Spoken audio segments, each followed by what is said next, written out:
grupong siklista na kilahok sa isang bicycle tour na pinangunahan ng Department of Tourism. Bahagi pa rin ito ng paggunita ng Araw ng Kagitingan. May news to go si Katrina Son live. Katrina?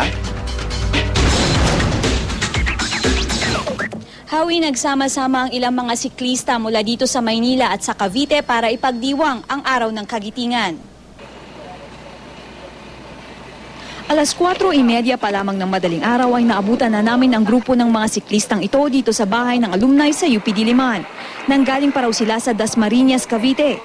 Inabot pa nga raw sila ng 3 oras at kalahati para lamang makarating dito. Pero di raw nila alintana ang pagod dahil gusto nilang makiisa sa pagdiriwang ng Araw ng Kagitingan. Si Rani Bakay, 3 taon na raw na miyembro ng grupong Katropa Cyclist of Cavite Incorporated. Laking tuwa raw nila nang matanggap ang paanyaya ng Department of Tourism para makisali sa Tubi Commemorative Bicycle Tour, Balara Bilibid Run. Kaya naman pinaghandaan daw nila ito mula sa helmet, gloves at maging sa kasuotan. Gaya raw ng ating mga bayani, sa pamamagitan ng pagbibisikleta ay gusto nilang ipakita ang kontribusyon nila sa ating bansa. Nagkaroon kami ng idea na ipagpatuloy ito bilang pagsuporta na rin sa nilulunsad ng ating mga lokal na pamahalaan na suportahan yung climate change, ano? Dinaluhan din ang aktibidad na ito ng ilang mga kabataan.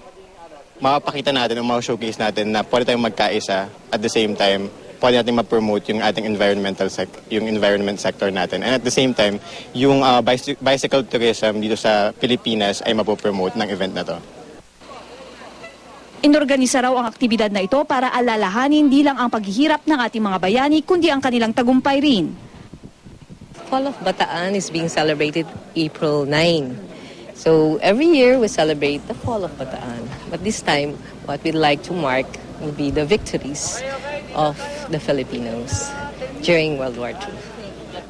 Hawi, inaasahan nga ng mga siklista na sana raw sa pamamagitan nito ay maiparating nila ang pagmamahal nila at pagpapahalaga sa ating bayan. Katrina Son, GMA News.